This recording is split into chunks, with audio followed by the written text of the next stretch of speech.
Em algum momento na Terra, alguém teve um pensamento fugaz. Um alienígena tenta invadir o cérebro de um estudante aleatório. Essa é a história que todo mundo vê, que todo mundo assiste, percebe, mas eu não acho que a camada mais profunda de Parasite, esse anime, né, esteja na luta sangrenta, no gore, no terror, e nem mesmo naquela pergunta clássica: o que separa humanos de animais? Pra mim, a história está acontecendo em outro lugar, dentro da mente do protagonista. Era minha escola, metade das pessoas, tipo, não olham na minha cara. Sim, e eu é nunca muito conversei com complicado. E antes de continuar, eu tenho que deixar claro que isso não é explicação oficial da obra. É uma interpretação minha mesmo, entendeu? Além de que eu escolhi observar a história. E para você entender essa interpretação, eu preciso explicar uma ideia que vai acompanhar todo o decorrer do vídeo, que tá bem grande, inclusive. A ideia de que existe o externo e o interno, entendeu? Eles não são coisas separadas. Na real, em nível mais profundo, eu posso dizer que é tudo a mesma porra. Tipo, quando a gente tá com medo, o mundo ele parece assustador. Quando a gente tá apaixonado, o mundo parece vibrante. E quando a gente tá deprimido, a realidade ela tem um gosto amargo. Enfim, o mundo externo, ele só continua existindo, mas a forma de como a gente percebe, ele é profundamente influenciado pelo que está acontecendo dentro de nós. Por isso, tem várias histórias com sonhos, mitos, eles transformam processos internos em acontecimentos externos, igual eu já expliquei nesse vídeo, onde Nietzsche utiliza o Dionísio e o Apolíneo, ou então no Camus, que ele utiliza o mito de Sísifo para poder falar sobre filosofias do absurdismo, do suicídio, entendeu? É isso. Uma emoção, ela pode virar um monstro. Um trauma pode virar uma guerra. Não porque é literalmente a mesma coisa, mas porque a nossa mente, ela é simbólica. A mente pensa através de símbolos. Isso já foi explorado muito em Carl Jung. É talvez por isso que existe tanta história, tipo de dragão, de demônio, deuses, alienígenas, porque são todos símbolos de algo acontecendo internamente. E o que acontece fora frequentemente reflete algo que também está acontecendo dentro. E é através dessa lente que vamos olhar para Parasite. Tá. Então vamos falar do Shimichi. Shimie. No começo da história, ele acreditava saber exatamente quem é. Ele é suas memórias, suas emoções, suas histórias, seu corpo, seu nome, sua família, como quase todo mundo. Ele enxerga a si mesmo como um indivíduo separado do resto. Ele se vê separado da mãe, do pai, dos humanos, da natureza, do mundo. Essa sensação de separação e individualidade, ela parece tão natural que raramente é questionada.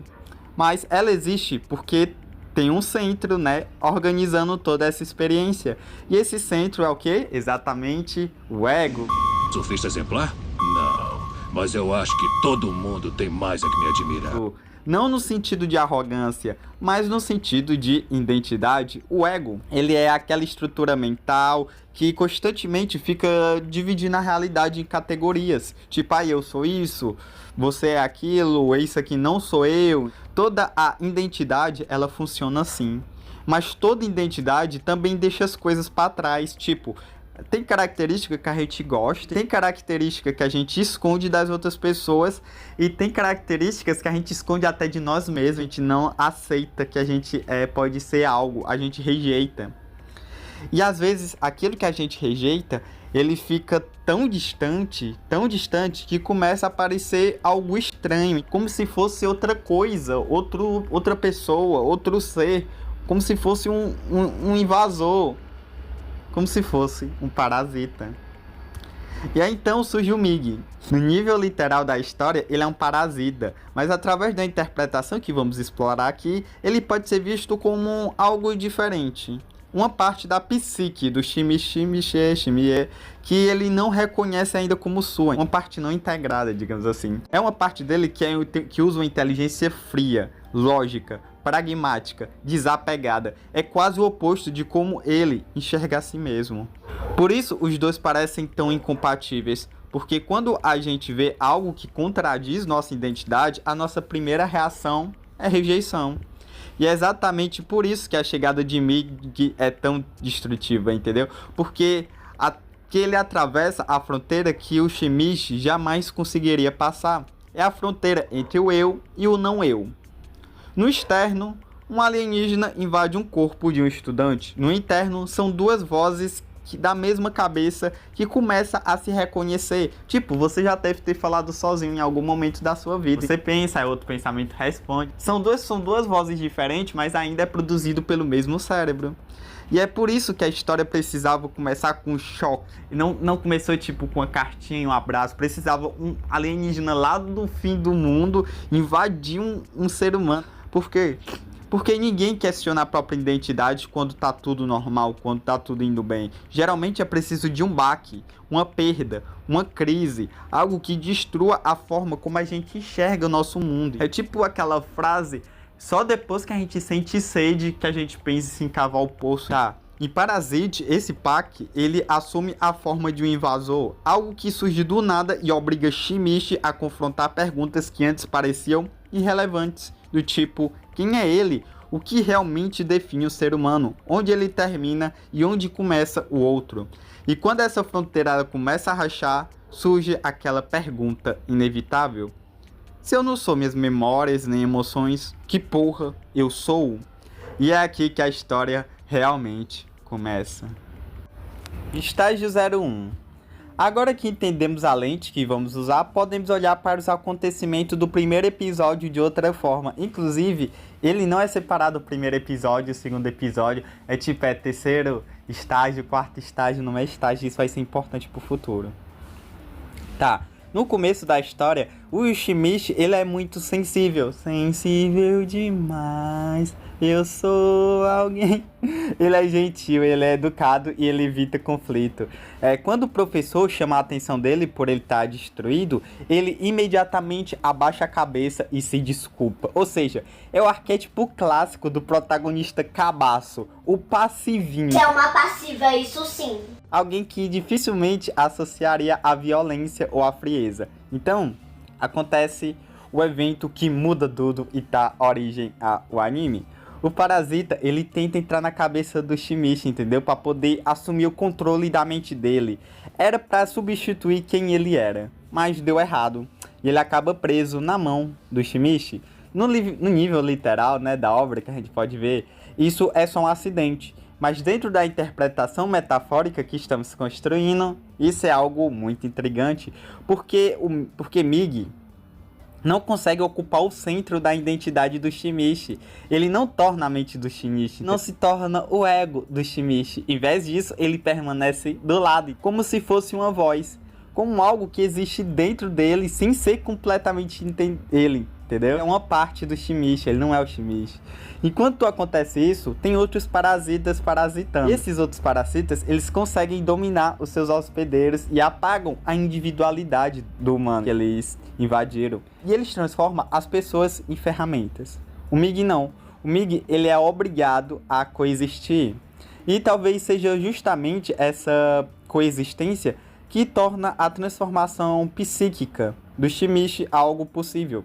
Tipo, logo no início a gente percebe a diferença fundamental entre os dois. O Shimichi, ele age por empatia, já a Migi, ela age por uma lógica fria.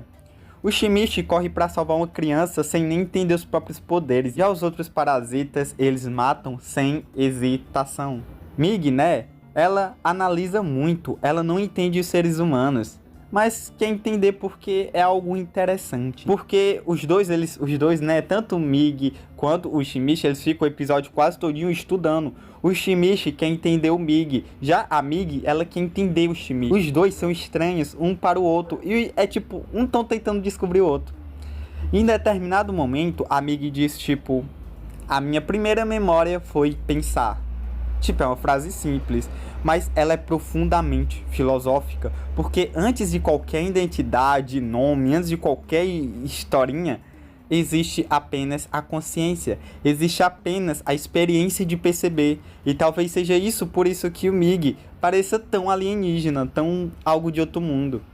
Ele ainda não construiu um personagem, ele não tem uma história, ele não possui uma narrativa sobre si mesmo, ele só existe, ele só brotou. E quando isso, o Shimichi, ele começa a mudar. Lembrando que o Shimichi já tem a sua narrativa, né? De ser alguém tal, tímido, que tem pais, mães, tal. Ele já tem uma historinha. Mas essa historinha vai mudando, porque o Shimichi, ele mata o inseto sem hesitação. Novamente ele se borraria de medo. E até a forma de agir, a forma de perceber o mundo. É como se a fronteira entre o Shimichi, que é emotivo, e a lógica fria do Migi tivesse começando a enfraquecer. Então a gente chega no final do episódio com uma frase, uma promessa, que é a decisão de proteger os outros. Mas existe uma pergunta que quase ninguém faz. Quem tomou essa decisão, essa vontade? Shimichi ou Migi?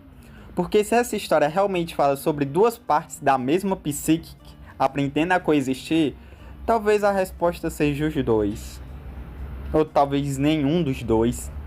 Ou sei lá o que vai acontecer.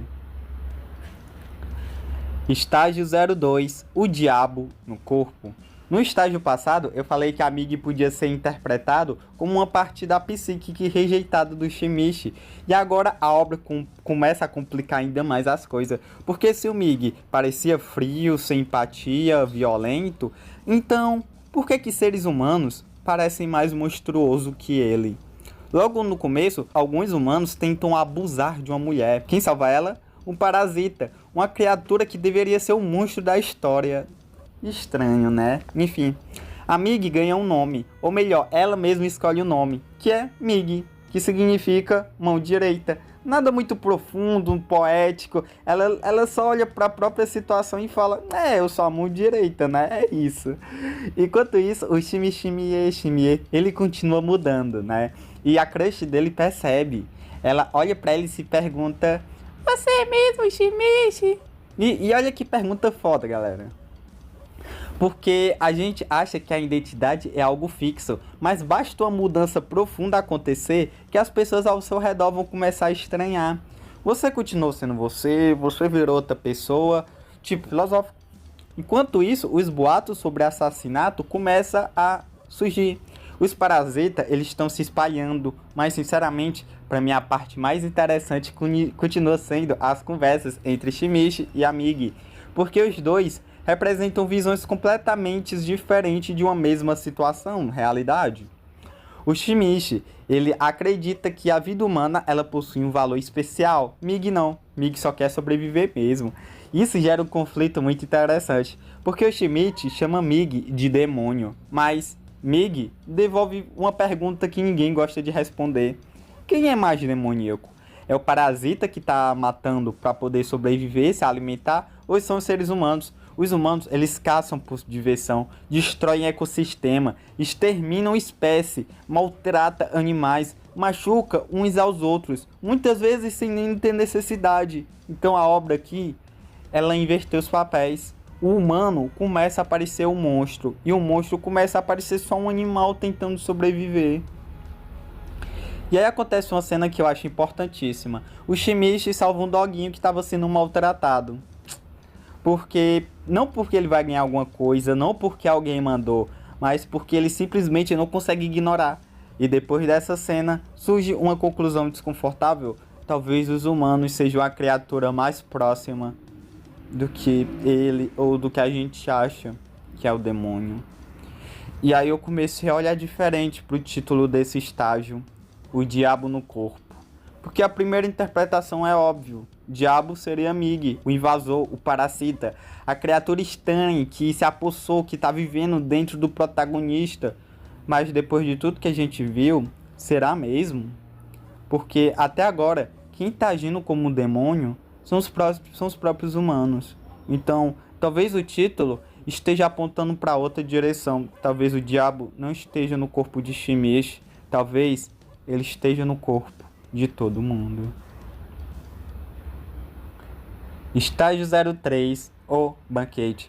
Eu vou acelerar algumas partes porque senão esse vídeo vai ter a duração do tamanho da lista do Papai Noel. Nesse estágio aparece um personagem importante, uma professora que foi substituída por um parasita. Mas ela é diferente, aliás, é uma das coisas que eu me amarro em Parasite. Os parasitas, eles não são NPC, eles possuem personalidades diferentes, alguns são violentos, outros são extremamente calculistas, enfim. E essa professora é uma das mais interessantes, porque ela é extremamente racional. Ela não sai matando por impulso, ela observa, analisa, aprende. E tem outro detalhe curioso, ela tá grávida de um ser humano. Algo que aparentemente não deveria acontecer. Os parasitas invadem corpos. Eles não se reproduzem de forma tradicional. E mesmo assim a história faz questão de colocar essa imagem na nossa frente. Nesse mesmo estágio descobrimos outra coisa. O Mig precisa dormir e quando dorme ele praticamente desaparece. A consciência some por algumas horas. Enquanto isso, surge um parasita completamente desequilibrado que invade a escola. Diferente da professora, ele age apenas por impulso, um instinto de destruição. Isso gera algo curioso. Parasitas e humanos acabam cooperando para poder matar a criatura. Mais uma vez, essa obra ela quebra a divisão entre monstros e heróis, porque cada vez fica mais difícil separar os lados, e isso encerra o estágio 03. Estágio 4, o cabelo desgrenhado. Aqui a obra começa a entrar em assuntos que me interessam muito mais. Tem uma fala da professora que é muito boa, que ela fala isso aqui, ó. Moscas aprendem a voar sem serem ensinadas. As aranhas tecem teias sem serem também ensinadas. Tudo parece seguir uma diretriz que eu acho que toda a vida na Terra também segue apenas uma única diretriz. E desde que eu invadi este corpo, eu recebi uma ordem. Devore esta espécie imediatamente. E logo depois a câmera entra no olho dela e aparece o planeta Terra. Claro, essa cena é muito estranha, entendeu? Porque parece quase uma ordem vindo da própria Terra. É como se os parasitas elas fossem uma resposta imunológica do planeta. É como se algo tivesse olhado para a humanidade e falando assim, ó, mano, já deu, chega. Eu não tô dizendo que essa é uma interpretação correta, mas a cena ela quer levantar essa possibilidade. Isso conecta com outra coisa. A professora, ela entende lógica, ela entende estratégia e de sobrevivência. Mas existe algo nos humanos que ela não consegue compreender. A intuição, a sutileza, os pequenos detalhes. A mãe da professora percebe que existe algo de errado com a filha. Não porque descobriu alguma prova, mas porque ela sentiu. Ela percebe uma mudança impossível de explicar racionalmente. Isso deixa a professora confusa, porque para um ser extremamente lógico, esse tipo de percepção parece mágico. Enquanto isso, Shimichi continua dividido. Ele está mudando, mas não confia totalmente em Mig. Existe uma memória que aparece durante esse estágio e eu acho que ela é muito importante. Quando era criança, ele escorrega e sua mãe salva ele, mas ela acaba queimando a própria mão numa panela quente. É uma lembrança simples, mas ela carrega algo enorme. Sacrifício, cuidado, amor. Coisas que Mig ainda não entende completamente. E talvez por isso que Shimichi continua com medo. Não medo dos outros parasitas, medo do próprio Mig. Medo de que aquela criatura fria e lógica possa um dia machucar as pessoas que ele ama, principalmente os pais dele. E, inclusive, os pais, eles começam a perceber que tem algo errado com o Shimichi. Eles não sabem o que é, mas sentem a mudança. Assim como a mãe da professora sentiu. E antes que qualquer resposta apareça, eles viajam. E a história segue para o próximo estágio. Estágio 5, o estrangeiro. Até agora, Mig e Shimichi eram duas coisas separadas. Mas esse estágio começa a mexer um pouco nisso. Mig tá dormindo. Então Shimichi precisa resolver os próprios BO. Os valentões aparecem e Shimichi apanha, mesmo sendo uma decisão burra pra caceta. Ele faz isso porque ele queria ajudar outra pessoa e é interessante. Porque pra Shimichi é justamente isso que diferencia humanos de outras criaturas. A empatia. Fazer algo que não te beneficia só porque é o certo. Também a gente conhece Kana. Guarde bem esse nome. Ela é uma das poucas pessoas que percebe que tem alguma coisa muito estranha acontecendo com o Shimichi mais do que o normal. Ela não sabe o que é que está acontecendo, mas ela sente.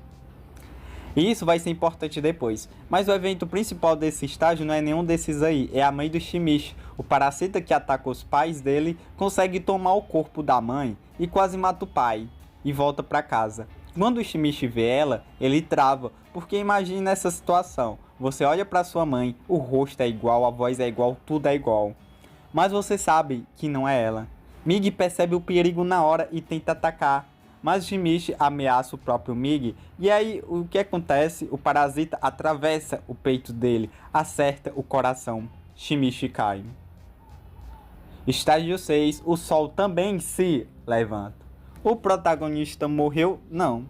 Mas também não exatamente. Enquanto ele tá lá no chão agonizando, morto quase, o Mig faz uma escolha. Ele entra no coração do Shimichi, reconstrói dano, conserta a célula e salva a vida dele. Só que isso tem um preço, eles se fundem, literalmente. Agora não é um parasita morando na mão. A Mig, ela tá espalhada no corpo dele todinho. E a partir daí que Shimichi começa a mudar ainda mais. Ele nem precisa mais de óculos, tá rápido, forte, mas resiliente. E a principal mudança não é nem a física, é a emocional. Porque depois disso fica difícil olhar pra Mig e chamar ela de monstro, chamar ela de inimiga. Afinal, foi ela quem salvou a vida dele. Enquanto isso, o pai do Shimichi tá no hospital tentando processar o que tá acontecendo. Shimichi quer processar algo ainda maior. Que a pergunta não é como eu me livro do Mig. A pergunta é, depois de tudo isso, o que eu posso fazer? Fim do estágio 06. E com isso a gente passa de 1/4 da obra. E sinceramente é a partir daqui que a história começa a ficar muito mais estranha. Estágio 7, passando por uma noite escura. O nome desse estágio já entrega muita coisa. Existe um conceito chamado Noite Escura da Alma. Aquele momento onde tudo quebra. Você não sabe mais quem é, não sabe o que fazer, não sabe mais o que acredita. E talvez seja exatamente onde o Shimichi esteja agora. A mãe dele morreu, né? A vida dele antiga morreu, a identidade dele tá morrendo também junto. Lembra da interpretação que a gente tá usando? Eu falei que o ego cria separações. Ele fala, isso sou eu, isso não sou eu. Mas tem um detalhe, se você ouvir essa voz durante muito tempo, tipo tempo suficiente, você começa a acreditar que ela é ela. Você pensa que você é suas memórias, o seu passado, seu nome, a sua história. Mas e se você não foi isso? E se tudo isso for só uma camada? E quando essa camada rachar, surge um vazio. E vazio dói. Enquanto isso, na obra, né, apresenta outro personagem. Que a vida dele foi pro buraco, a esposa foi embora, nada deu certo. E ele vai até um penhasco. Coloca a música da Luísa Sonza na cabeça. Olha pra baixo e pensa em acabar com tudo. Pensa em ir de Americanas. Mas acontece uma coisa curiosa. Ele vê o pôr do sol. Mas tipo, ele vê o pôr do sol mesmo. Entendeu? Ele repara, ele sente. E é o mesmo pôr do sol que aparece todos os dias, inclusive para nós. É como se ele estivesse vendo esse pôr do sol que aparece todo dia. Como se fosse a primeira vez. É como se a proximidade da morte tivesse arrancado ele do piloto automático. Ele pôde, enfim, apreciar o pôr do sol. Então ele desiste. E justamente nesse momento aparece outro parasita. Acontece a coisa que aconteceu comigo. Ele era pra entrar no cérebro, mas ele erra e acaba entrando no queixo do cara. No queixo. Essa obra tem umas ideias muito estranhas. O mais interessante é que o parasita, ele fica falando. Ele diz que antes de qualquer coisa existir, antes de personalidade, antes da identidade, antes da memória, só existia um impulso. E o impulso é, tome o cérebro dele. Mas como ele falou, agora ele tá ali tentando entender o que é, tentando entender a própria existência. Depois ele encontra o Shimichi. E os dois acabam virando amigos. Enquanto isso, a busca pela mãe, ou pelo menos o corpo dela, né? Porque acho que nesse ponto, Shimichi começa a perceber uma coisa. A mãe dele não tá mais ali. A aparência tá, o corpo também tá. Mas ela, não.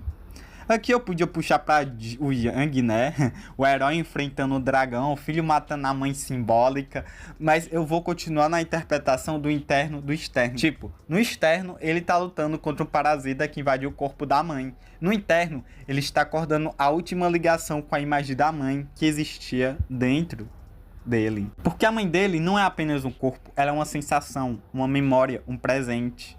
E aí o pai reaparece depois de muito tempo e diz que a mãe dele morreu rápido e que ela ainda amava ele. E isso muda tudo, porque aquele momento fica claro, a mãe não estava naquele corpo, fazia tempo, o corpo ficou, mas a mãe não. E talvez seja por isso que a morte é tão estranha, porque as pessoas desaparecem do mundo, mas elas continuam existindo na mente de quem lembra delas. Então, com a ajuda do novo amigo, o parasita da mãe é morto. E aí vem a pior parte. Depois da tragédia, depois do trauma, depois da morte, você tem que voltar para a rotina. Tem que acordar, tem que estudar, tem que continuar vivendo. E é exatamente isso que Shimichi faz. Ele volta para a escola, mas tem alguma coisa errada, diferente.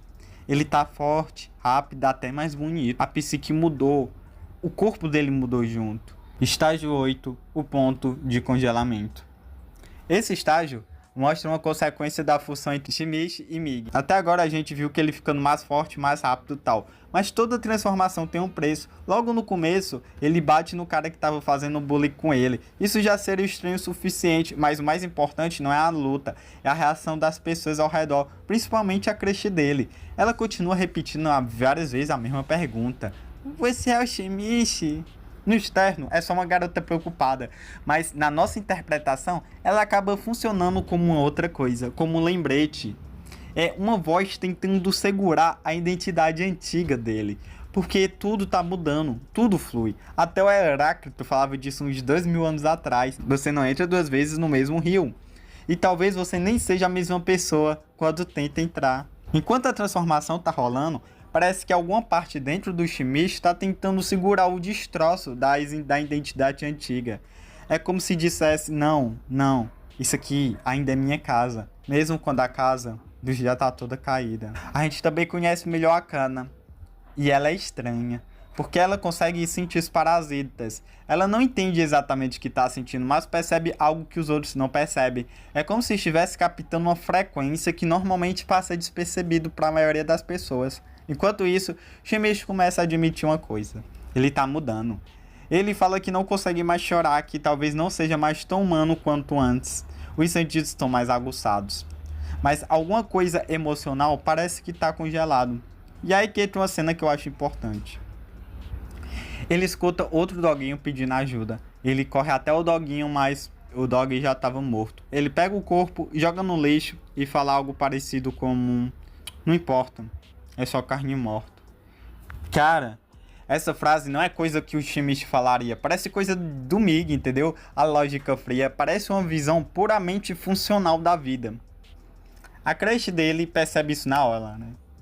Ela se assusta, diz que ele mudou e ele vai embora chorando. Só que depois ele para, pensa, volta e enterra o cachorro. Não porque precisava, não porque alguém mandou, mas porque alguma coisa dentro dele ainda se importa. Ele fala sobre devolver o corpo para a terra para deixar a vida continuar o próprio ciclo. E essa cena é interessante porque mostra o conflito. Tipo, ele não virou Mig, mas também não é mais o Shimish antigo. Os dois parecem que agora estão misturados. Enquanto isso, parece mais um estudante parasitado, mais uma peça entrando nesse tabuleiro fudido. No final do estágio, o próprio pai percebe. Shimish ficou mais forte, mas também mais vazio.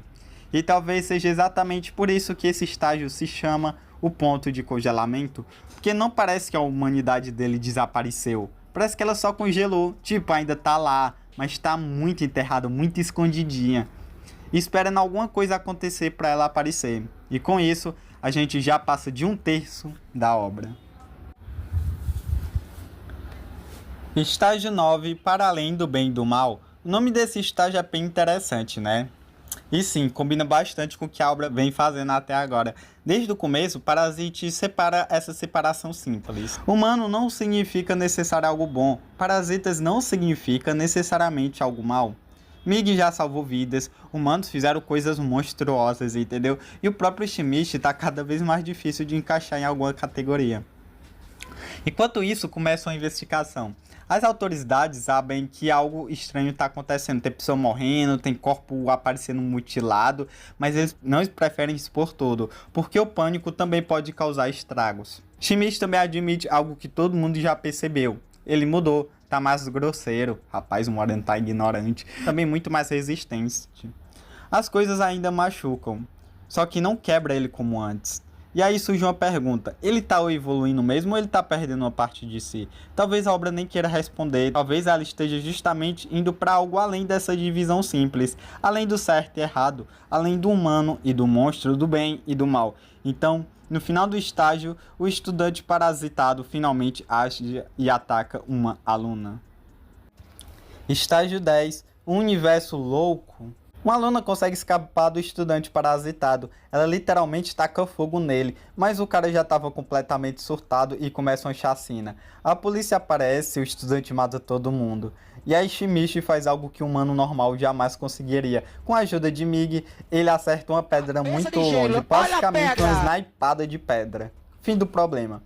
Os detetives encontram o corpo, mas escondem a informação da população e finalmente descobrem um método para identificar os parasitas. Puxar um fio de cabelo. Se a pessoa não reagir, provavelmente não é um parasita. Se ao puxar a pessoa se contorce de dor, provavelmente é um parasita. Estágio 11. O pássaro azul.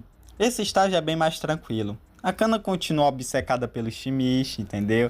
Tem alguns sonhos molhados, meio estranho, onde ele salva ela igual um cavaleiro branco. Mas fora isso, não acontece muita coisa com ela. Enquanto isso, a gente descobre algo importante. Os parasitas estão começando a se organizar. E eles agora estão pensando em entrar na política. Eles querem não mais só sobreviver. Parece que querem se infiltrar, parece que eles querem poder. Um grupo de parasitas começa a mirar cargos dentro da própria prefeitura, porque comida é importante, mas influência também é alguém que acoberte tudo. Isso prepara o terreno para o que vem depois, que é o estágio 12, coração. Os parasitas conseguem o que queriam. Eles entram na prefeitura, ganham acesso às informações, ganham recurso, proteção, e eles ganham tempo para estudar os humanos, porque quanto mais observam, mais complexos os humanos parecem. Enquanto isso, Kana continua desenvolvendo aquela habilidade estranha dela. Agora ela consegue sentir os sinais mais fortes. Só que ela acha que está sentindo o Shimichi, quando na verdade está sentindo outros parasitas. E aí que acontece uma tragédia. Ela segue o sinal, achando que vai encontrar Shimichi, encontra outro parasita. Shimichi corre, chega tarde, muito tarde. Kana morre. Pela primeira vez em muito tempo, vemos que Shimichi perde completamente o controle, pede ajuda ao Mig, e juntos arrancam o coração da criatura, mas não adiantou. Kana morreu, e o mais estranho é a reação dele, ou melhor, a falta da reação, porque praticamente não consegue chorar. Ele fala que o sangue dele ainda é vermelho, por enquanto. Mas começa a questionar uma coisa: o sangue ainda é humano, e o cérebro ainda é? Ou ele também está mudando? Fim do estágio 12. E com isso a gente chegamos na metade da obra. Antes de continuar, olha o nome dos estágios. A metamorfose, o estrangeiro, passando por uma noite escura, ponto de congelamento, para além do mal, o coração. Parece mais uma jornada interna do que uma história sobre alienígena, e eu não estou viajando. A própria obra escolheu esses nomes. Então talvez no externo estejamos vendo parasitas invadindo corpos, mas internamente estamos vendo uma identidade se transformando aos poucos. Estágio 13. Olá, tristeza. A professora parasita apresenta Shimichi para o grupo. Agora, eles sabem que ele existe e sabem que ele é algo novo. Não é humano nem parasita, mas sim um híbrido. Enquanto isso, o próprio Shimichi admite a mudança. Antes ele era emocional demais, agora parece muito racional. É como se o pêndulo tivesse ido para o outro extremo. O homem consegue gravar Mig. Mig quer matar ele. Shimichi impede, o homem mete fuga. Mas depois descobrimos que ele estava trabalhando para a professora. Mais tarde, Shimichi tenta contar a verdade para sua crush, mas existe um problema. Mig faz um acordo. Se ele abrir a boca, a garota morre. Então ele continua sozinho. E talvez seja por isso que o estágio se chama Olá Tristeza, porque o isolamento dele está cada vez maior. Ele não pertence mais ao mundo dos humanos, mas também não pertence ao mundo dos parasitas. Estágio 14, o gene egoísta. Esse estágio gira em torno de uma ideia tão importante que virou o próprio nome do episódio. O gene egoísta. Durante uma palestra, ouvimos uma teoria interessante. A teoria é que todos os animais seriam manipulados pelo próprio DNA, que o importante não seria a espécie, nem a sociedade, nem um grupo, mas a continuidade dos próprios genes. Se expandirmos essa ideia, até aquilo que chamamos de amor pode ser explicado. Amor familiar, amor materno, proteção, responsabilidade, sacrifício, tudo poderia ser apenas uma estratégia biológica para aumentar as chances de sobrevivência e reprodução. Nessa visão, nem o amor e nem a compaixão elas de fato existem. Existir é apenas o DNA, usando criaturas como ferramenta para continuar existindo. Mas a própria palestra aponta um problema. Existem inúmeros casos de animais ajudando membros de outras espécies, arriscando a própria vida sem qualquer benefício aparente. E aí surge a pergunta, essa teoria realmente explica a complexidade da consciência, toda a profundidade das relações humanas? Enquanto essa discussão acontece, descobrimos que os parasitas estão procurando algo novo. Eles não querem dominar, eles não querem exterminar a raça humana, eles querem coexistir com ela. A professora fala sobre isso para Shimichi. Humanos convivem com gatos, com cachorro, com vaca, com porco. Mas aí ela faz uma provocação pesada. Do ponto de vista do porco, os humanos são monstros. Criam, prendem, matam e comem. E sinceramente, é difícil dizer que ela está completamente errada. A conversa acaba tocando na mãe de Shimichi. Ele perde a paciência e corre. Ele manda os humanos saírem da frente. Uma frase que parece muito mais algo que o Migi falaria do que o Shimichi antigo.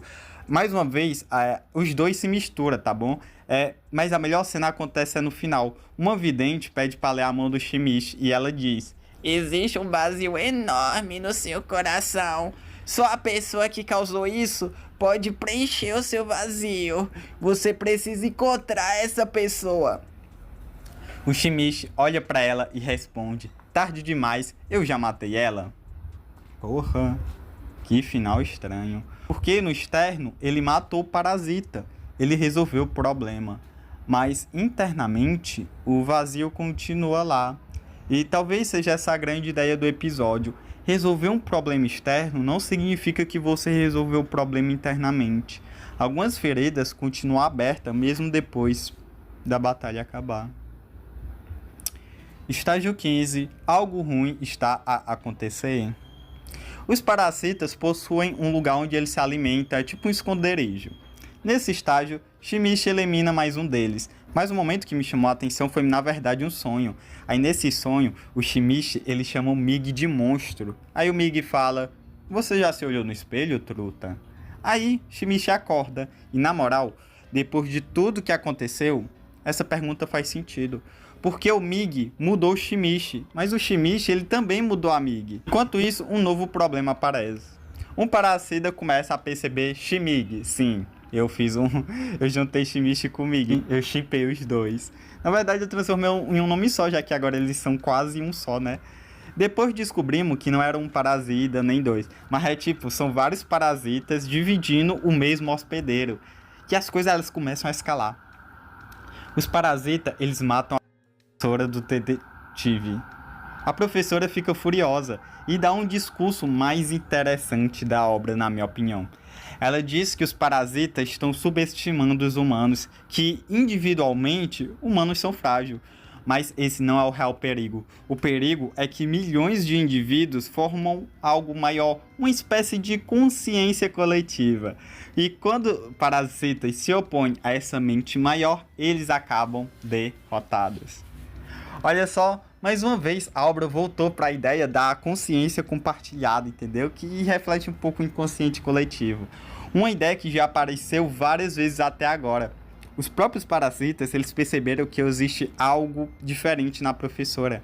Ela parece cada vez menos uma máquina de sobrevivência e cada vez mais algo tentando compreender a própria existência. Quando fica sozinha, ela reflete. Por que a gente nasce? Por que a gente existe? Eu quero entender. E talvez essa seja a primeira vez que vemos um parasita realmente buscando sentido, que não seja de sobreviver, nem de se alimentar, mas um sentido de existência. Está buscando sentido, a vida tem que ter um sentido. No final do estágio, ela percebe outra coisa curiosa. Os parasitas, eles conseguem sentir emoção, só que eles não chamam de emoção. Eles chamam de sinais. Ela percebe sinais de hostilidade, sinais de intenção de matar, sinais de agressividade, mas no fundo, parece que a gente está falando da mesma coisa, só mudando o nome. Enquanto isso, Shimigi consegue escapar, mas descobre algo pior. o inimigo não era um parasita, eram vários. E isso encerra o estágio, porque algo ruim realmente tá para acontecer. Estágio 16, uma família feliz. E sinceramente, quando uma obra coloca esse nome depois do que acabou de acontecer, normalmente é porque a felicidade não vai durar muito não, viu? E eu vou juntar com outro estágio, que é o estágio 17, o detetive moribundo. Sim, eu vou juntar os dois. A professora mostra o quão absurda ela é. Ela literalmente divide o próprio corpo, uma parte para luta, a outra mete fuga. E tem uma cena dela andando sem a metade do rosto, assustando todo mundo. Depois as partes se juntam de novo e ela mata geral. Quando volta para casa, descobre algo. O bebê foi sequestrado e ela vai atrás dele. E quem está com a criança? O detetive. Mas aí acontece algo estranho. Ela sente algo, uma emoção. Algo que antes ela talvez nem reconhecesse. Então ela mata o detetive e salva o baby. E pela primeira vez fica difícil dizer que ela está apenas agindo por um instinto. Estágio 18, mais que humanos. Esse é provavelmente o episódio mais importante da professora. Ela conversa com o Shimig e diz algo interessante. Os parasitas podem sobreviver de outras formas, que humanos e parasitas não sejam tão diferentes assim, que os dois são lados da mesma moeda. Até diz que os parasitas são frágeis e pede para que eles não sejam maltratados. No caso, ela descobre que os parasitas podem se alimentar de outras carnes sem ser de humanos. Enquanto isso, descobrimos mais sobre o ser formado por vários parasitas, uma criatura artificial, frágil, mas extremamente perigosa. Ela foi feita em laboratório. Então chega os agentes armados, atira na professora e mesmo ferida, ela protege o baby. Pouco antes de morrer, ela procura o Shimig e transforma o rosto na mãe do Shimichi e diz que passou muito tempo tentando entender a própria existência, de onde veio, por que existe. E aí ela entrega a criança, pedindo para que ela seja criada por humanos. Também conta que recentemente olhou para o próprio reflexo e sorriu. Achou agradável, então ela morre. Mig não entende aquilo, mas o Shimichi entende. Finalmente chora, porque lembrou da mãe, lembrou da perda. E a Crush, ela aparece e percebe, e diz que o Shimichi voltou. E aqui a gente pode voltar àquela ideia do externo e do interno, porque o vazio nunca foi criado pelo parasita. O vazio foi criado pela ausência da mãe. Matar o parasita não resolveu isso. A vingança não resolveu isso. Mas aceitar a perda começou a resolver. Às vezes o problema não é o que aconteceu, mas o que ficou faltando depois. Estágio 19. A sangue frio. Conhecemos melhor o serial killer. Ele faz reflexões boas. Ele diz que passou a vida observando os humanos, tentando entender o que separa os monstros de pessoas comuns.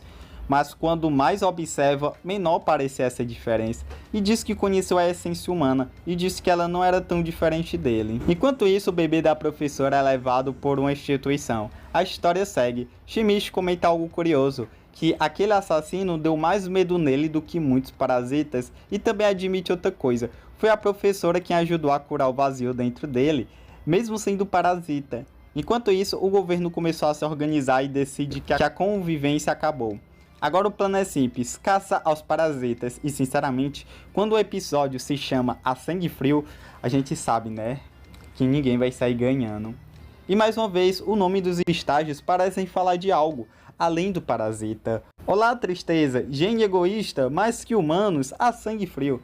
Cada vez menos a obra parece falar sobre alienígena, parece falar realmente o que significa ser humano. Mas vamos deixar essa pergunta aberta por enquanto. Estágio 20, Crimes e Castigo. O nome desse estágio já chama a atenção. Crime e Castigo é nome de um livro famoso. E combina bastante com o que acontece aqui, tá bom? Falar em livro, depois eu vou contar um segredo a respeito sobre livros, hein? Fica aí. O governo finalmente coloca o plano em prática. A caça aos parasitas começa. Eles invadem um prédio que tem vários parasitas e tal. Estava tudo escondido e acontece um massacre. Alguns morrem, outros fogem, entendeu? Alguns humanos acabam morrendo no meio do processo porque a verdade é que o objetivo não é salvar civis. O objetivo era eliminar parasitas. E eles conseguem. Grande parte deles é exterminada. Nos andares mais altos acontece algo massa. Até o serial killer fica assustado. Ele sente a presença daquele ser que é formado por um monte de parasitas e foge. O cara passou a vida toda observando o monstro e encontrou algo que até ele considerou monstruoso. Irônico, né? Um detetive vai atrás dele. Enquanto isso, os agentes cercam a criatura, mas não adianta muito. Ele mata todo mundo. Enquanto isso, em outro andar, uma pessoa sobe um palco e começa a fazer uma palestra. Vários guardas apontam a arma e o episódio termina. Faltam apenas 4 estágios e a obra já está claramente entrando na reta final. Estágio 21. Sexo e espírito. O episódio começa com um discurso bem interessante que eu vou ler para vocês. O cara basicamente fala que quando o assunto é matar, nenhuma espécie supera os humanos, que parasitas seriam uma espécie de predador natural, uma forma de reduzir a população humana e restaurar o equilíbrio da biosfera. Ele disse que humanos enxergam a natureza de forma egoísta, que até a conservação ambiental normalmente existe para beneficiar a própria humanidade, e termina chamando os humanos de parasitas. Só que tem um detalhe, quando os guardas metem fogo nele, descobrimos que ele era humano, não parasita. Era um humano defendendo essa ideia. Enquanto isso, aparece novamente o cara que tem 5 hospedeiros. Ele faz uma limpeza absurda, mata vários agentes, ameaça o Shimichi e vai embora. O serial killer também foge. Mas na real mesmo, nada disso é a parte mais importante do episódio, galera. A parte mais importante é o que acontece dentro do Shimichi. Pela primeira vez em muito tempo ele quebra, ele entra em pânico, ele fica desesperado, ele se caga de medo. Tudo aquilo que parecia congelado volta. Isso é interessante, porque desde a morte da mãe, desde a fusão com Mig, ele vinha cada vez ficando mais frio, ele estava racional, distante, como se estivesse acima das emoções, mas ele bastou encontrar alguém realmente assustador para tudo voltar. E talvez seja isso o objetivo que o episódio quer mostrar. As emoções, elas não desaparecem, elas podem até estar enterradas, mas só basta algo acontecer para elas se revelarem. Aí entra o título, Sexo e Espírito, porque quem ajuda ele a sair desse estado não é filosofia, não é o Mig, é a própria namorada. Ele recebe aquele chazinho mais 18, se é que vocês me entendem, um momento de intimidade e afeto, conexão humana. E depois disso, ele faz uma reflexão que eu vou falar para vocês. Talvez a verdadeira natureza das pessoas apareça quando elas estão diante da morte. E naquele momento ele percebe uma coisa. Toda a jornada, depois de toda a transformação, depois de toda essa conversa sobre consciência, humanidade, identidade, ele só quer uma coisa. Viver. Só isso. Continuar vivendo. Ele também admite outra coisa. Passou muito tempo chamando o Mig de criatura de sangue frio. Mas, olhando para trás, ele também passou por cima de pessoas, feriu gente, também foi egoísta. A namorada disse que ele continua sendo uma boa pessoa, mas a conclusão dele é mais simples, menos filosófica e mais humana. Eu quero é viver. E talvez seria justamente isso que o estágio se chama sexo e espírito, porque no final das contas, por trás de toda a inteligência, toda a moralidade, toda a filosofia, existe só um ser querendo continuar existindo. Um único pensamento. Tal a professora e os outros parasitas ficaram falando com o decorrer do episódio. Estágio 22, antepenúltimo, quietude e despertar. O criador aqui já explanou foi tudo. Quietude e despertar, olha, despertar. E outra coisa, quietude. Várias vezes no canal eu falo que o estado final da espiritualidade é silenciosa e quieta. Mas voltando a acompanhar o Shimichi, bora continuar, né? Mig, ele sente que o parasita de 5, né? No caso, eu vou chamar ele de Gotan, entendeu? É o Gotan, que é um hospedeiro que tem 5 parasitas. Ele tá chegando. O Shimichi rouba um carro, monta um armadilho, o carro explode, o caralho todo e nada acontece, feijoada. Mig fala também que tá com medo de morrer e manda Shimichi se acalmar. Mas ele sabe que não tem chance, então Mig resolve apostar no acaso. Eles fazem um plano. Ele se divide de Shimichi. O plano falha. Mig manda Shimichi fugir e aqui fica uma dúvida. Por que Mig fez isso? Foi por compaixão, altruísmo? Ou porque é uma decisão mais lógica? Teve empatia ou não? A própria obra vai responder isso com a fala da própria Mig. Adeus, Shimichi. Essa é a nossa despedida. No fim, foi muito bom eu não ter conseguido tomar o seu cérebro. Graças a isso, podemos ter ótimos momentos juntos. Estou enfraquecendo. Tenho tanto sono, mas acima de tudo eu me sinto tão só. Será que isso é a morte? Shimichi foge chorando. Uma véia encontra ele. E agora o cara perdeu praticamente tudo. Tá morando de favor com a camisa do Mix Mateus. Usando a blusa da filosofia. Ele realmente, não tô zoando. Tá escrito filosofia na blusa. Depois de um tempo ele resolve contar tudo pro pai. Sobre o Mig, sobre ele ser inteligente, ser forte. E sobre ele jamais vai encontrar alguém igual ao Mig. Mig era formidável. Ele não, ele é só um panaca. Depois ele tem um sonho. Aí nesse sonho ele tá num lugar estranho. Ele vê uma criatura e diz que parece alguém que morreu. A criatura responde nada, que com certeza a criatura está viva. Shimichi acorda gritando e percebe que existem células do Mig dentro do corpo dele e um olhinho aparece, mas não consegue falar. Enquanto isso, o Goten, parasitão lá, continua matando gente. Uns fazendeiros resolvem caçar ele, mas Shimichi sabe da força do bicho. Ele sabe que vai todo mundo morrer e ele decide parar de fugir. Ele tá cansado de perder pessoas, cansado de correr, então ele decide se sacrificar, se for preciso. A véia fala que isso é estupidez. Antes dele ir embora, ela fala algo interessante. Você tá decidido a ir embora? Não tem ninguém por aí, alguém com quem você realmente se importe? A gente pode encontrar um completo estranho mesmo uma vez só, mas então não podemos mais abandoná-lo. Essa é a essência do ser humano. Não sei quanto tempo você ainda tem, mas por favor, pense em todas as alternativas. Não deixe de pensar em todas as opções possíveis, porque quando abandona tudo, é o fim. Não desista, não importa o que aconteça, e seja sempre flexível com todas as pessoas. Olha, essa fala é curiosa, porque ela não fala de força ou de vencer, matar o Goten. Ela fala de continuar tentando, aberto, humano, mesmo quando não parece existir saída. Shimichi agradece os conselhos da véia, pega um facão enferrujado e sai para caçar o Goten, mesmo sabendo que talvez não volte. A véia faz uma oração por ele e o estágio acaba, agora só faltam 2. Vida e juramento, estágio 23. Shimichi diz que não sente nem emoção, nem coragem, nem medo. Mas existe uma coisa que está conduzindo ele até o Goten. Talvez porque ele não queira mais ver ninguém morrer por causa daquele monstro. Afinal, foi ele quem trouxe o monstro até ali. Agora chegou a minha vez. Ele fala que é estranho ter vivido tanto tempo, que isso precisa acabar, mesmo que seja uma morte certa. E ele continua refletindo. Eu acho que isso é uma fuga da realidade. Por que eu tô tão otimista? Eu mesmo não consigo me reconhecer mais. Eu sinto que tudo seria melhor se eu simplesmente fosse embora e desaparecesse desse mundo para sempre, mesmo sabendo que isso é impossível. Mas que sentimento estranho. Meus sentidos estão afiando como uma navalha. E aí ele encontra o Goten. O parasita tá descansando. Shimichi tenta meter uma facada e apanha.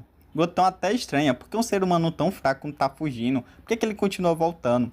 O Goten acerta um golpe nele, mas ao invés de partir no meio, ele acaba jogando Shimichi no lixão. Aí ali tem um galho, sei lá, de ferro todo sujo, contaminado.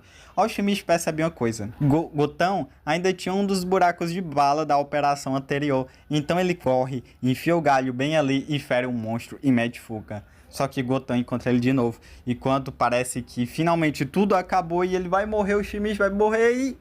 Mig volta no último segundo e salva o Shimichi. Depois eles percebem o que aconteceu.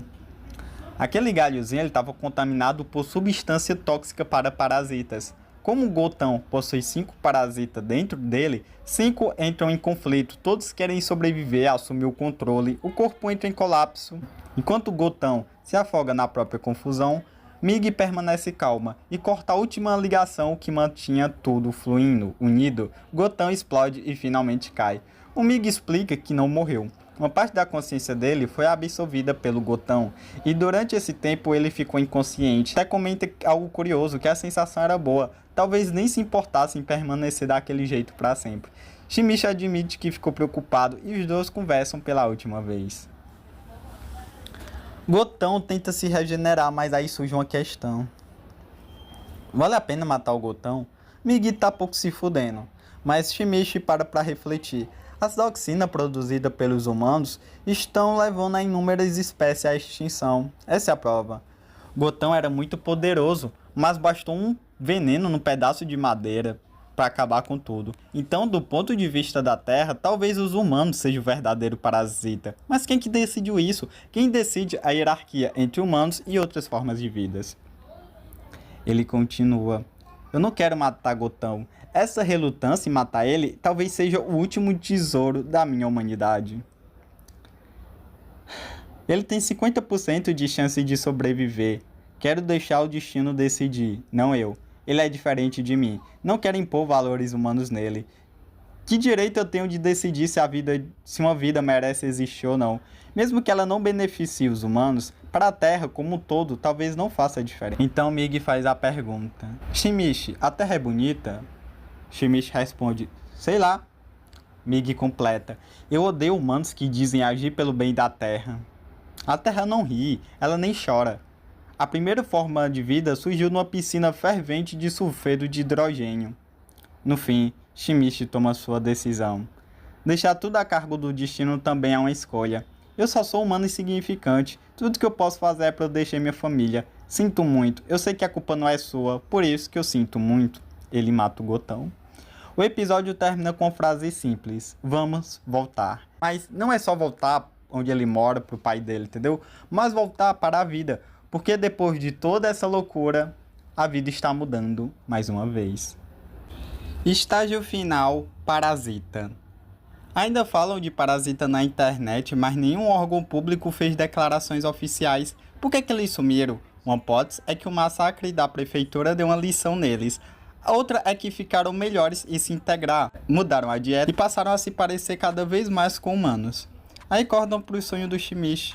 Mig aparece e fala que ele veio se despedir, que vai dormir por muito tempo, talvez até morrer. Fala que sua estrutura interna mudou novamente, principalmente depois de ter ficado dentro do Gotão. Sonhando sem dormir, sem companhia, mesmo rodeado de outros, essa experiência foi importante. Recebeu informações demais e passou a conseguir seguir várias linhas de raciocínio ao mesmo tempo. Agora ele quer isolar essas informações e trabalhar com elas apenas por um tempo, por isso vai encerrar as atividades externas.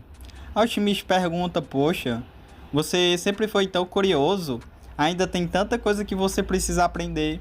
Aí a Mig responde que vai seguir outra direção, uma levemente diferente da que o Shimishi ocupa, e pede para ser considerado tudo isso um sonho.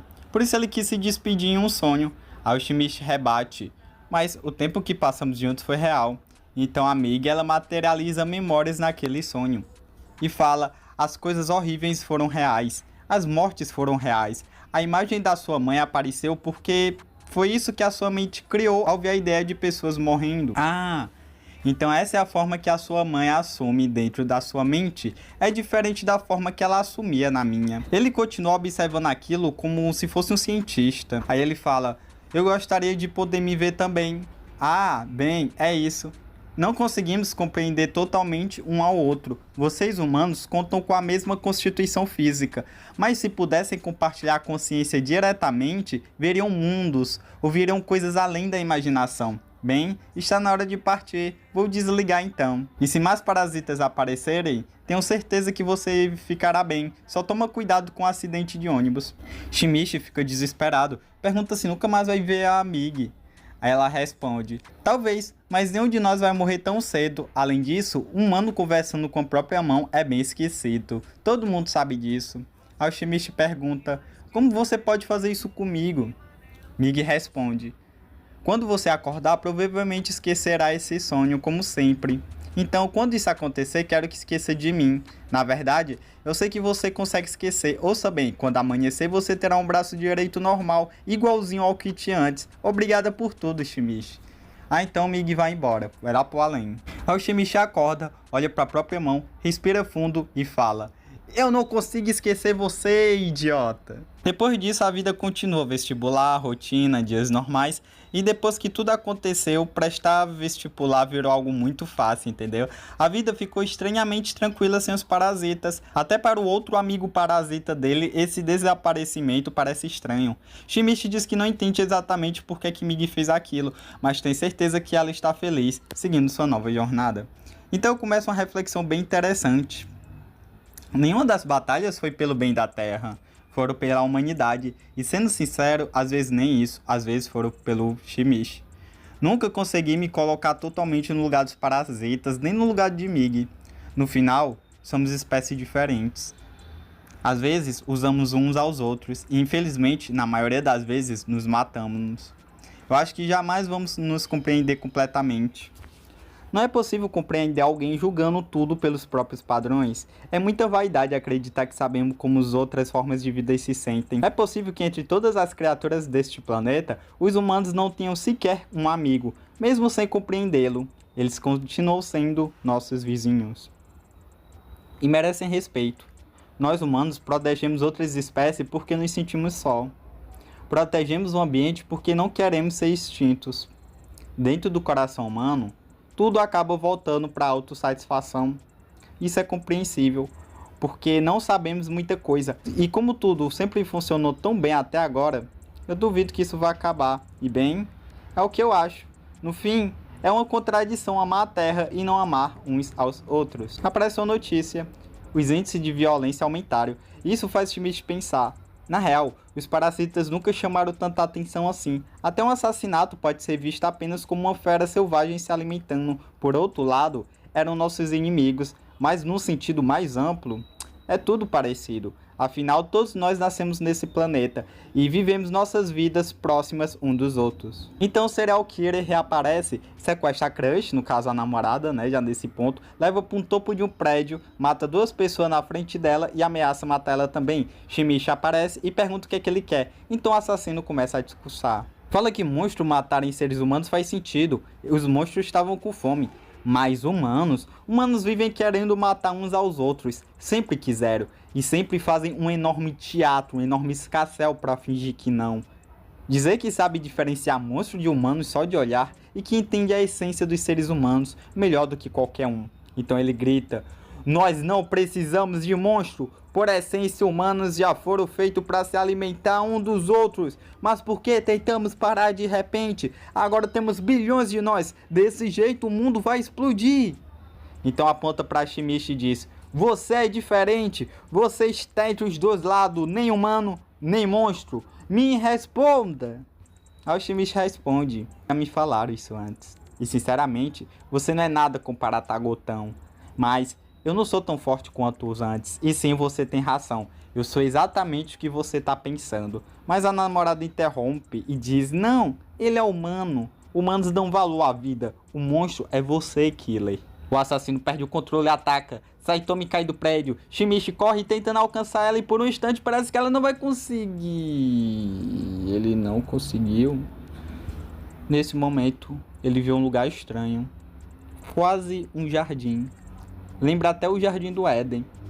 Ele se pergunta: um organismo que conheci apenas de passagem morreu.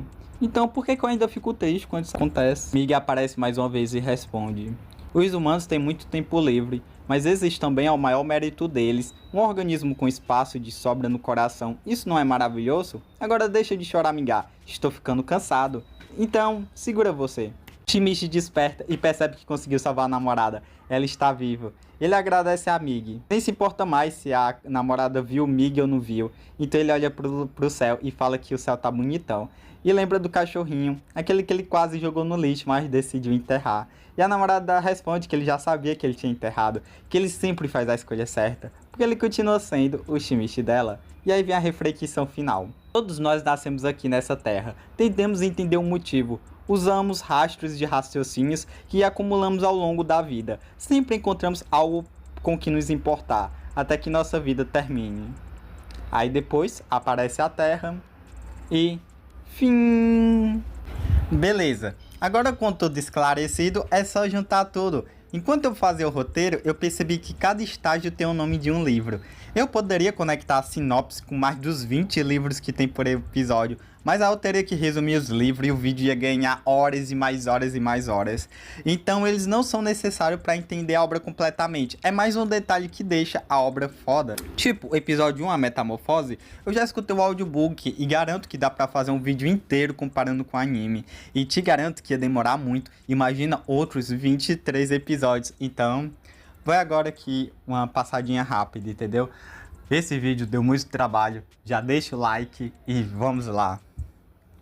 Estágio 1, a metamorfose, já entrega o aviso. Alguma coisa vai mudar de alguma forma, lembra? Metamorfose. Tipo, A lava que vira casulo para depois virar borboleta. Essa mudança não é só no corpo do Shimizu, é na consciência dele, segundo a lente que está sendo usada nesse vídeo. Porque ele começa como alguém fechado dentro da própria identidade, achando que é só suas memórias, medos, sua família, seu corpo.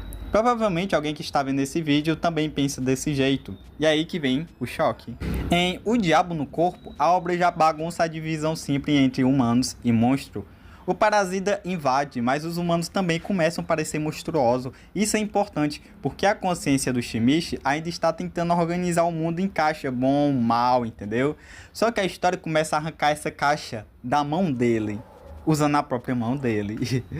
Tá. Em O Banquete, a professora Parasita mostra que nem todos são iguais. Tem lógica, tem instinto, tem fome, tem estratégia. A obra começa a dizer que a vida não é um bloco único, e ao mesmo tempo ela aponta para alguma coisa maior, até que o que parece monstruoso está obedecendo a alguma diretriz. E tem algo de coletivo, de orgânico, de invisível guiando tudo isso. A gente já sabe o que é isso, a consciência última, o universo, Deus. Ou como eu gosto de chamar no meu canal, a verdade. E em Cabelo Desgrenhado, isso fica ainda mais claro. Fala sobre mosca, aranha e diretrizes. Parece dizer que toda vida segue alguma ordem. E aí entra a intuição humana, que os parasitas não entendem. É como se a consciência humana fosse menos mecânica, menos direta, mas cheio de sutilezas. Já em O Estrangeiro, o parasita deixa de ser só invasão e vira o espelho. O estranho entra na vida de Shimizu, mas o verdadeiro choque é perceber que aquilo também faz parte dele. A mãe vira estrangeira, o lado fica estranho, a fronteira entre o eu e o outro começa a quebrar. Em O Sol Também Se Levanta, temos o Sol. Levantar é referência ao nascer do dia que Shimizu também estavam deitados se levantando, né? Ou então aquele famoso o gigante acordou, Deus voltou. Em muitas culturas e religiões, o Deus Sol é adorado e pelo menos referenciado. Até no cristianismo existem paralelos. Voltando ao episódio, acontece a fusão. O coração é ferido e Mig entra nele para salvar sua vida. Coração, referência presente em várias tradições, onde a maneira mais fácil de se conectar com a verdade é através dos sentimentos vindo de um coração puro, em que a consciência já não parece mais fingir separação total. Os dois passam a coexistir de verdade. Isso prepara, passando por uma noite escura. Lembra que, em vez de episódio, usam o nome do estágio? São estágios de consciência. Aqui é o estágio da noite escura da alma, da morte do ego, da noite sombria. Quando o ego do Shimizu começa a desmoronar de vez, a mãe morreu, a vida antiga acabou, ainda a entidade antiga apodreceu. Ele entra no vazio, nessa fase em que a pessoa já não sabe nem o que ela é, mas ainda não encontrou uma nova forma de existir. Em ponto de congelamento, esse nome é simbólico pra caralho. Sem alternativas e também sem identidade, a gente não sabe o que fazer, mas e o episódio se reflete assim. Essa é a nova forma que começa a aparecer, só que de um jeito duro. Ele está mais forte, está mais frio, mais vazio. A emoção não sumiu, ela congelou. A consciência dele amadurece, mas ele perde a inocência. A obra mostra que crescer não é só ganhar poder, às vezes você também perde um pouco da sua autenticidade. E para além do bem e do mal, já falei nesse canal 1000 vezes sobre Yin Yang, do bem ser parte do mal e tal e tal. No episódio, as categorias morais desabam de vez. O humano não é automaticamente bom, o parasita não é automaticamente mal. A consciência de Shimizu começa a sair do julgamento simples e entrar numa visão mais ampla, mais desconfortável, mais madura. Em Universo Louco, tema do meu próximo EP, inclusive vai sair esse mês, o caos do mundo externo aumentou junto com o caos interno. Não existe mais estabilidade. A realidade social começa a entrar em colapso. Em O Pássaro Azul, pássaro é liberdade e azul, metaforicamente, também costuma representar liberdade. Parece aquele tipo de intuição que olha para o Shimizu como alguém que ainda pode ser alcançado. Como se algo nele estivesse chamando para o humano. Em O Coração, símbolo presente em várias culturas, até associado ao chakra cardíaco, a perda de cana e a imagem do coração vazio deixa claro que o problema não é só o parasita, é o vazio interno, a ausência. Isso é uma virada enorme. A dor não está mais sendo explicada pelo monstro. Ela está sendo entendida como parte da própria consciência e informação. Em Olá a Tristeza, Shimizu já está isolado, nem humano inteiro, nem parasita inteiro. Isso é quase a definição de uma consciência em transição. Em O Gênio Egoísta, a obra se pergunta se o amor, cuidado e altruísmo são reais ou apenas estratégias biológicas. E o Shimishi começa a perceber que talvez nem precise resolver isso com certeza. Talvez amadurecer seja suportar a dúvida sem você se quebrar totalmente. Em algo ruim está acontecendo, surge o medo de algo maior, de algo coletivo, algo que escapa do controle individual. E a professora, mais uma vez, encosta na ideia de consciência maior, de interdependência, de algo que ultrapassa o simples impulso de comer e sobreviver. Em uma família feliz, a ironia aqui é de brutal, né? Tipo, que a própria família já não é mais um lugar seguro. Em O Detetive Moribundo e Mais Que Humanos, a professora chega ao limite. Ela se fragmenta, sente emoções, protege o baby. Ela tenta entender a própria existência, como se até um parasita estivesse sendo arrastado para alguma forma de consciência mais complexa. E aí, em A Sangue Frio, o serial killer mostra que a monstruosidade humana ela não é algo metafórico, na verdade é muito palpável e real. A obra faz a consciência do Shimishi olhar para o humano e achar aquilo muito mais assustador do que muitos parasitas que ele já viu no decorrer da obra, porque a fronteira entre espécie e essência já está insustentável nesse sentido. Em Crimes e Castigo, o governo responde com violência. O humano tenta corrigir o monstro com massacre. E a consciência do Shimishi vê que a brutalidade institucional também é parasitária de outro jeito. Em Sexo e Espírito, tudo se reduz ao corpo querendo viver e ao espírito tentando suportar a morte. O pânico volta, o desejo de sobreviver volta. E depois disso tudo, ele entende uma coisa muito simples. Por trás de toda a filosofia, Shimishi quer viver. O amadurecimento da consciência aqui não é você virar um sábio, monge distante de todo mundo. É admitir a própria vontade de continuar existindo.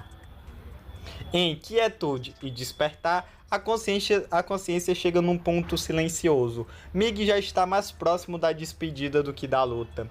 O plano falha. O medo aparece. Quietude aqui não significa paz fácil, entendeu? É consciência que tudo é finito. Em Vida e Juramento, Shimishi finalmente toma uma decisão por si mesmo, não por impulso, nem por ego, nem por medo. Ele decide agir porque não quer mais ver pessoas morrendo. Aqui o juramento não é heroísmo, é responsabilidade. É o ponto que a consciência ela deixou de ficar só reagindo e ela começou a escolher mesmo, entendeu? Meio que a consciência saiu do piloto automático. Então vem Parasita, o estágio final. Mig se despede, vai dormir, talvez para a unidade, talvez para a consciência primordial de onde todo mundo veio. Ele aparece como sonho e desaparece como sonho. Mas o que ficou no Shimishi não foi só uma lembrança. O Shimishi ele tá mais flexível, entendeu? Ele tá mais aberto. A identidade que ele tem sobre si não é mais algo rígido, entendeu? Ficou mais flexível. E o Shimishi, ele não virou outra espécie, entendeu? Ele não virou alguém iluminado. Ele não virou um super-humano, um super-parasita, entendeu? Ele continuou sendo só humano. Só que agora, um ser humano mais capaz de olhar para fora sem negar o que está movendo para ele internamente também. Talvez seja isso que a obra estava construindo desde o começo. No início, Shimishi ele era inseguro, até olhar para si mesmo. Então o interno precisou se desdobrar no externo. O que ele não conseguia encarar dentro dele, virou Mig fora. O que ele não conseguia suportar como sentimento, virou monstros fora no mundo. E ao longo dos estágios, essa consciência foi sendo exprimida, ferida, testada, congelada, despedaçada e, enfim, reconstruída. No fim, o parasita vai embora, mas o Shimishi, ele fica ainda. Só que ele fica diferente. Agora, ele é mais flexível, entendeu? Ele é mais aberto. Ele está menos preso à própria imagem. E talvez esse seja o despertar de verdade. Não o de você se tornar outra coisa, sei lá, além. Mas é o de perceber que a consciência, ela muda. E que quando ela amadurece, ela para de exigir respostas simples para perguntas que sempre foram grandes demais. E talvez elas nem precisam de uma resposta. Se você chegou até aqui, provavelmente você deve ter gostado desse vídeo, que deu muito trabalho, é sério, gente, eu tô exausta. Eu comecei ele no dia 12 e tô terminando agora. Então eu conto com você para você ajudar a divulgar esse vídeo. Porque quem que vai assistir um vídeo de mais de 1 hora, de um canal que tem menos de 200 inscritos, e além de ser um assunto complexo, o anime, né, não é famoso tipo Dragon Ball, tipo Naruto, então realmente eu conto com a divulgação orgânica de vocês. É isso, adoro vocês, esse vídeo não é verdade, esse vídeo é uma dica. Tchau, tchau, fiquem bem, adoro vocês.